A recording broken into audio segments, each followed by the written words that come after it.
Maybe I think maybe address what happened yesterday. What's the club's message to the fans, and why did you feel it's important for you to come and address the fans?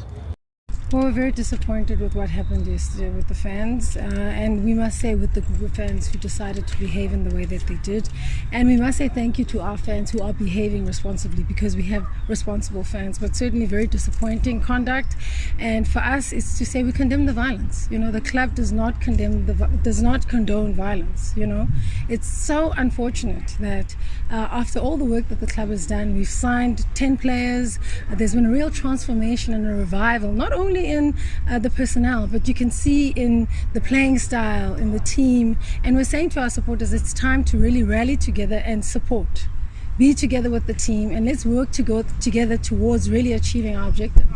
So very disappointed about yesterday, and really saying to our supporters, can we come with an understanding that we as South Africans must understand that violence is not going to solve our issues. And while we might be angry and not understand situations, we rather need to sit together and collaborate. And really, we are looking to our supporters to be supporting our team, particularly when we're going to battle. Going to a game like we're facing this weekend, the expectation is, regardless of the result, we want to see supporters saying to the team, we rally behind you, supporting the coach, supporting the players to do their jobs.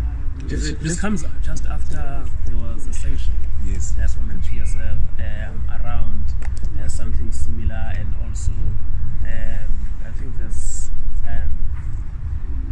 a ban that is currently, in fact, that part of that sanction is also still running, and also I think as part of the previous sanction also you had to release a message to the fans in terms of education, and you've been through this. The chairman has been here before. You've also been also asked to run some educational programs. How frustrating is this? Because you've done everything, but it's not changing.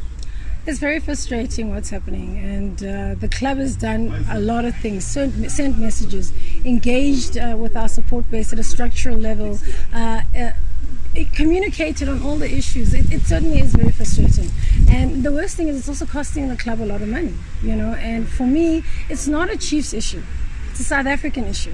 Yes, it's happening at a Chiefs game.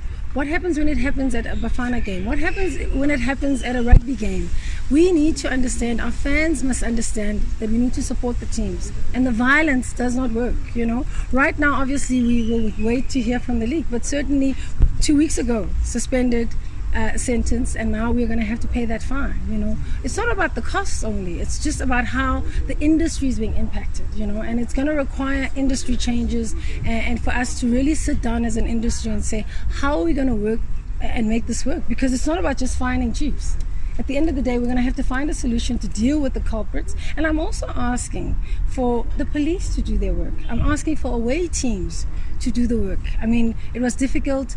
No sound was available at the stadium on the day. How do we deal with violent situations if the host team does not have the infrastructure there for us to deal with emergencies? But also, as a league, we need to sit down. As federations, we need to sit down and say, how do we take the violence away from sport? We say racism must go out of sport, violence must go out of sport. Yes, I'm looking at Kaizer Chiefs being big on branches. Are the branches coming to the party and making sure that they disseminate the relevant information to the structures throughout the country? Certainly, we've been working with our branches, we're working with our supporters who are willing to engage, and I must say thank you to the branches who have been sharing the message, working with their support base and making sure that they rally our supporters around the team. But it's a bigger problem, and I'm just saying let's work together to make sure that we eradicate this. Where's the disconnect lastly from me? Because we've seen in Chiefs the brand Love and Peace, and obviously I think maybe they are just not angry at the coach and what's happening. It's maybe after seasons of no silverware. And where do you think the disconnect has been? Because like you said, you've backed the coach in this transfer window, but then yet the fans are still impatient.